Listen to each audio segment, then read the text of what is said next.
Hey there, Fairbanks. I have a special guest with me in the newly built podcast studio here at K2BF Channel 11. So I'm going to introduce him. I think it's somebody that everybody knows and loves. Headman, the guy leading the way for the Ice Dogs behind the bench, Coach Theros. How you guys doing? Thanks for having me. Yeah. Appreciate it. Nice setup here. I mean, Coach, it's year 2 for you. There was kind of, I would say a bit of an uphill mountain there coming in. Yeah. Some big changes were needed. I mean, what was that like for you coming into Fairbanks? I know you've been with the organization for a while, but, finally leading the way. Yeah, I mean, it's like I've said before, being involved with the team over the past when Trevor Stewart was the head coach, always wanted to be here, and then taking over last year was kind of like finally I'm ready to get up to Fairbanks. And yeah, it's always an uphill climb when you take over a team. You gotta battle a couple things right away with just players and retaining them as far as when there's a coaching change. They don't really know what to expect. Just really kind of get on the ground and get the players communicating with each other and with myself. And the start of the season, it's exciting though. I mean, there's a lot of excitement behind it also, and there's reasons all the time for coaching changes. This one was a pretty simple one for me to come right in, and obviously knowing the background of the Ice Dogs and quite a bit of the background of Fairbanks itself and the fan base and the Dipper and everything else that's involved. So it was pretty easy transition that way. And then now, through the last season, it was just building a team that's back to where the Ice Dogs are going to be. And, I'm talking profs, old school hockey. I love it. I mean, I would say how both of us were raised up in the sport, that old school, gritty, physical play where it's just how it was. And this new style of hockey where it's finesse, it's skill. I mean, for you coaching, what's it like kind of seeing that changeover to this new style where it's kind of all glitz and glam and a little less physical? Right. Yeah, I mean, that's kind of the mentality that, like you said, that I have is the same as Prof, being from northern Minnesota and where he's from in the Sioux is, it's just very blue collar, and that's what, Fairbanks is too. It's hardworking and passion for the game. And there's a lot of difference on how you have to coach nowadays compared to even when I started coaching in, 2009. It's just a different way. The game has gotten a lot faster. These players are pretty incredible nowadays on what they can do. Skating wise, ability with the puck, the things that these young kids are doing now is pretty impressive. And I think for me, coming here, we still want to have that, hard-nosed hockey because that's just what I believe in. And I believe at the next level, that's what they need also. And it starts to help their, mental toughness also still playing that way. But then integrating, the new age skill and the speed and the fastness of the play, trying to combine both of them together. And I think that's what we've built for this coming season. So I'm pretty excited about that. And, we've talked quite a few times over, the involvement of social media and how that's becoming such a huge factor. And not just at the pro level, but down here at the junior level too. I mean, how much have you seen that change over the years where it used to just be kind of word of mouth or a phone call, and now it's like kids are wanting to be on social media more. They want to be viral or stuff like that. Yeah, I mean, it starts out with these kids see all these, people doing social media and TikTok and all that stuff that they're making money off it. So that's one side of it. But the other side of it, it's a huge recruiting process for us as far as getting our content out online through different platforms is huge because we can bring that to the recruiting in the summer and showing our fan base, showing what it's like to be in Fairbanks, showing our travel. And I think that's super important. And another side of that too is it gives the parents a little more ease on knowing more about what it's like. Before, I mean, even a couple years ago, I used to just take some pictures and send pictures, and now I got a full PowerPoint presentation, and you put together a great video along with Nelly, our media guy, and Schwartzy. They put together unbelievable videos to show our fan base, but it also shows our recruits and their parents on what it's like to be an Ice Dog. And I think it's super important because we have something truly special here in Fairbanks that not many other junior teams have across the entire nation in every league. So, yeah, the way that social media has got into our game is pretty big. I mean, some of the videos that I've seen, obviously pro teams do, but some other teams do. It's pretty incredible what they have, and it's a great way to kind of sell yourself as a program. Yeah, and I mean, just being up here, the fans. I've played my fair share of college hockey over 5 years. I played in some crazy barns. The one I always remember the most is Saginaw Valley. That fan base was insane. But coming up here, it's a completely different world. Like, they're true. I'm used to Detroit. We had diehard fans, especially in the Joe, and that place was rocking. You could feel it. But being in the Dipper, even when the team's losing, that fan base stays the entire game. They're always behind the team 100% of the way. I mean, being a fan first, and then now I'm retired. It's just, I mean, it's insane to see the support. I mean, what's that like for you that every home game in that barn that you're going to have support from your fan base? It's always going to be, to quote a kid on the Anchorage team last year, it was hostile for opponents. Yeah. I mean, it's like I said, it's one of the best places to play in junior hockey, especially, and compared to a lot of colleges, to be honest. The loyalty of the fan base here it's unbelievable. But it goes to show, 28 seasons now that the Ice Dogs have been around, and I always talk about that to people back home and things like that, but it goes beyond that. It goes back to the Gold King days. Those fans were loyal to them as well, and it's a hockey community up here that people don't even realize. And to know that when we go into the Dipper at home games every time, that we're going to have a packed crowd, it's pressure, but it's good pressure, because at the end of the day, they want to win, and it's something that we want to be able to put that product on the ice for that fan base. And sometimes it's a little bit of deterrent too, because there's teams that come up and play us that play in front of 20 fans at home.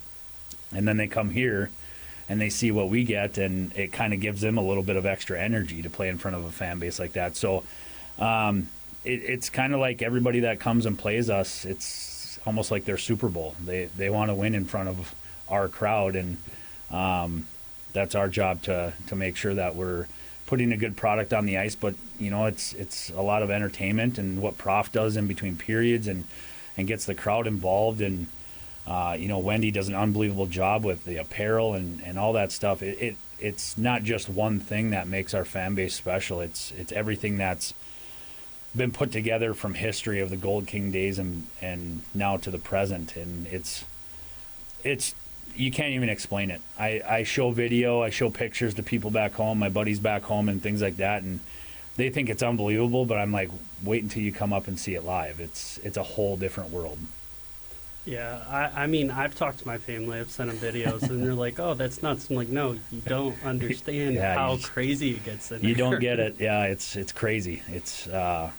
And it's when I'm in the game and I'm on the bench, you kind of just, it becomes fuzz to you, because you're just concentrating on the players and what's next. But when you get to take that opportunity during a timeout or during a whistle or something, you kind of look around, it's like, wow, this is something special. Yeah. And then we kind of touched on this upcoming season. I mean, fall camp is literally 3 days away now. I mean, yeah. How many guys do we got coming in? I know we got a bunch of goalies. I mean, there's kind of a big hole to fill back there in the net with Krivy gone. Yeah. Which, good for him for going to UA. Wish we could have seen him in an Nanook jersey, but, happy for him. But if you could kind of just tell us maybe some of the guys we might be looking at camp and just kind of what, as fans, and Yeah. to expect. Yeah, no, everybody gets in. We've had a couple players trickle in already over the last couple of days, and now we got, by tomorrow everybody's going to be in town. We got a team kind of get-together meeting on Friday, and we got our golf tournament on Saturday, which will be fun. A lot of the players are involved throughout the entire tournament, so that's cool. It gets, the new players and guys that have never been here kind of, acclimated to not only the weather, but also to some of our fan base that's playing in the tournament. And then Sunday we start training camp for next week. So, it's coming up. I'm excited for it. This lull time that we have right now, there's a lot of stuff that, Prof and Dakota and Wendy and all of us are doing right now that has nothing to do with hockey. And we're all here for the hockey part, but you got to make sure that all the other stuff's taken care of as well. So I'm excited for Sunday to get started. We got, we have a really good core of, players coming back from last year's team, and then we built a lot of really good new prospects that are going to be in town. We're going to have about 30 guys in town for training camp. That number, as far as our first road trip back down to the lower 48, we don't really know. I don't really want to make any speculations on who might not make it or who could make it. I want to see what they do in training camp. It's just another tryout for the most part, and it's going to be tough decisions. We got some really good players in town, and our returners with Cole Burke and Caden Pendo and coming back. Wyatt Carlson coming back, and there's quite a few guys. Luca Riccardi, he's going to be a big guy up the middle for us. We just have a really good core and nucleus. Norkovicus on the back end, Angus.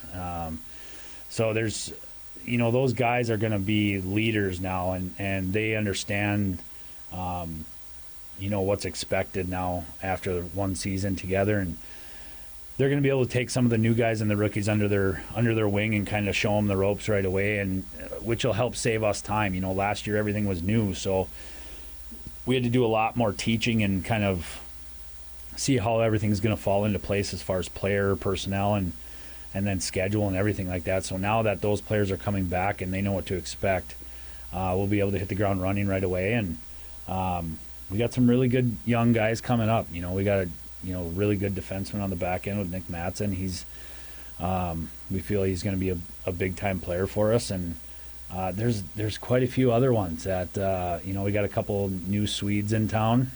They just got here yesterday, so we'll see how they do. Arseni's coming back, our Russian, so we're excited about him, and it's just there's a lot of hype and excitement behind what we can do this season. I think with the player personnel that we have, that last year, we had some good players, but I don't know if they were the right players for the core of our guys. And that's why we made changes at the end of the season. And, everyone says like, wow, what a difference that was once we made those changes. And they were for the betterment of the player, and they were for the betterment of our team and our future for this season.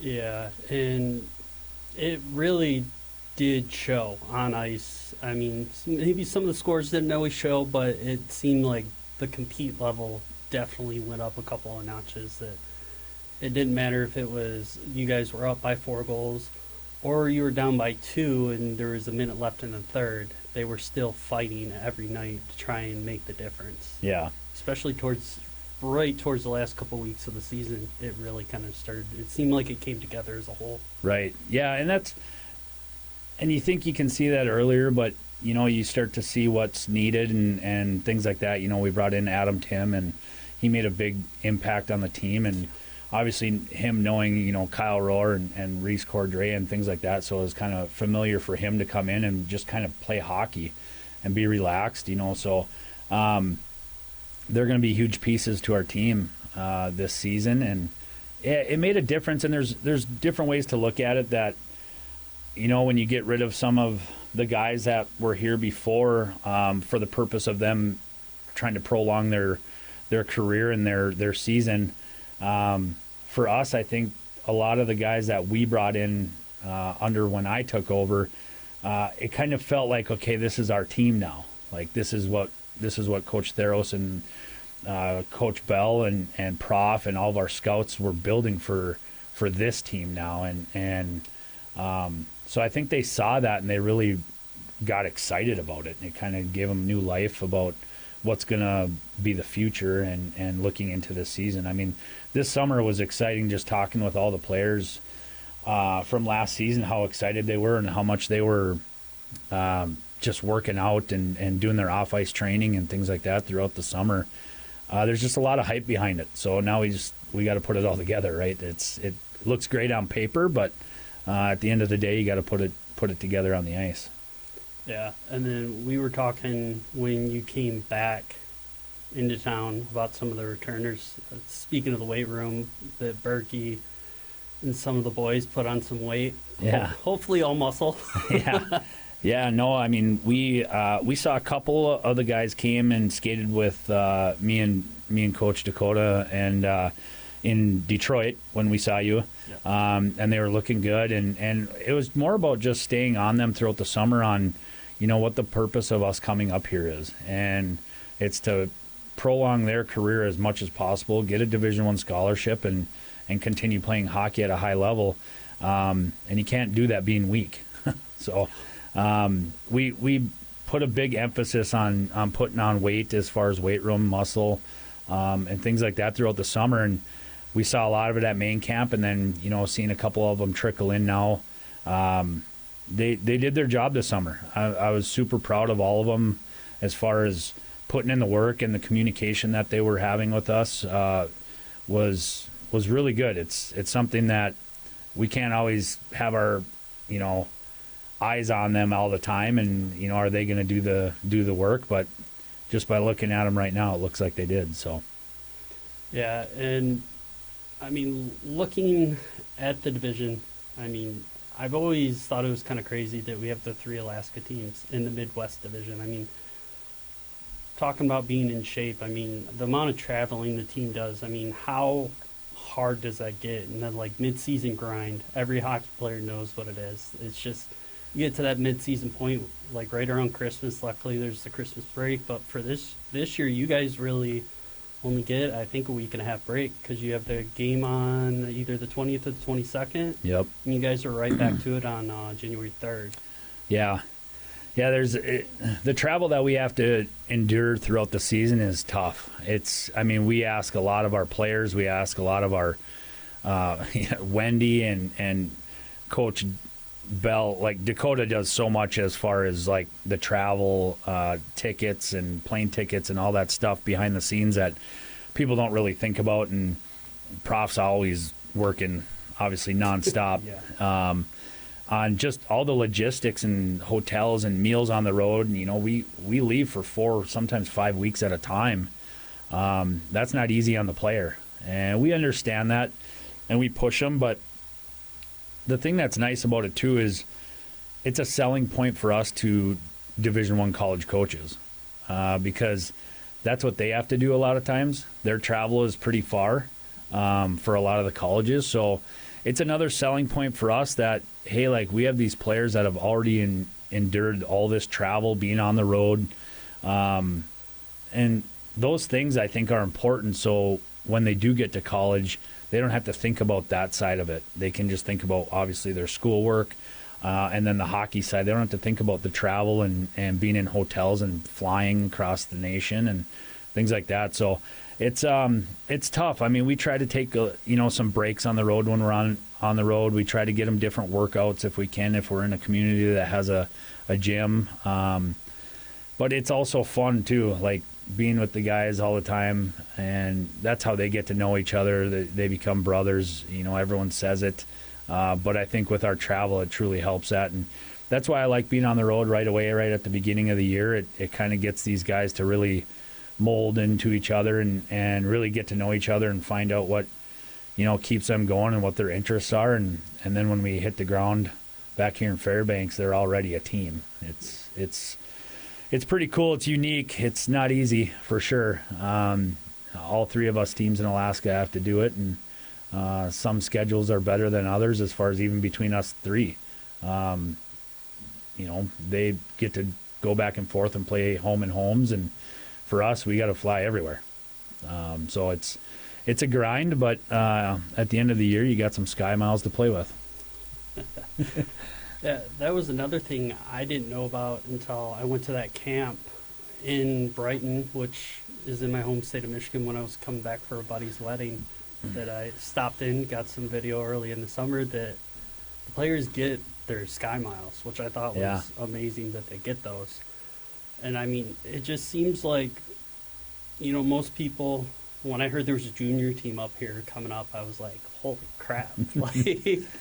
That's a bit of a hike, but knowing everything that you guys do, what Prop does to try and make it better for them, and then even talking to the host parents, there's a few that I've gotten pretty close with in my, I think, year and 7 months I've been up here, that they try and do everything they can to make the players feel at home. And I think it speaks volumes to not only the community up here, but what kind of program Prof has built in his time being GM and being the guy that it seems like he's Mr. Hockey up here. He knows everybody. Yeah.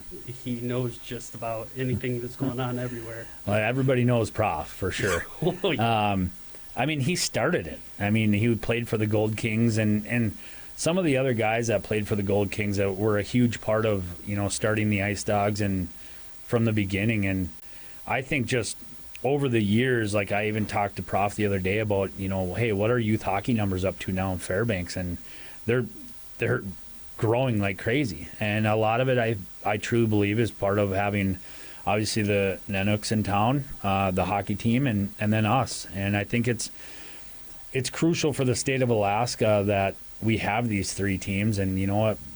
Someday there could be a fourth team somewhere in the state, which I think would be crazy cool. Also, I think there's been a lot of really, really good hockey players, like pro hockey players, that have came out of the state of Alaska, and a lot of it stems from the history of the junior teams, and having Anchorage having a junior team now, and Kenai's been there for a while, but it started with the Ice Dogs, and the work that was put in that nobody really knows about. The history of the building a team like this is hard.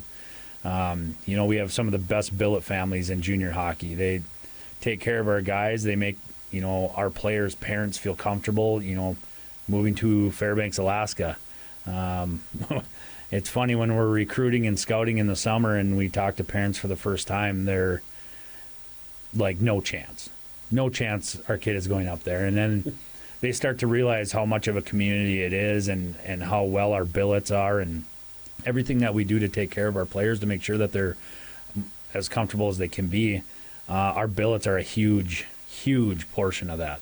And we've gotten a couple new billets on with us this year that we're super excited about, and always looking for those. I think it's just important that the better your billet families are, the more comfortable the players can be, and when they're playing comfortable, they're going to play better. So it's a crucial part of everything. Everyone thinks it's just, you go to practice for an hour a day and then you play on the weekend, and all the stuff that's in between is all so important. I mean, our sponsors are unbelievable for our team as far as just everything. Meals and stuff that we can provide the players, and that, either whether it's before we leave for trips or just their sponsorships that they are willing to let us be involved with their company and their business. And it just is so important for a team like this to be able to handle it for our travel. And then one last thing, because we've already been here for a bit, but I know that I'm not even really sure how to go about this, but for you to see the change this program has had since you've came on to now compared to some of the other programs you've been with, because I know you've coached in the U, you've coached in the NAL. I mean, for you, how big of a change have you seen for the team really since you came on board, because I remember you were a scout, if I remember right. Yep.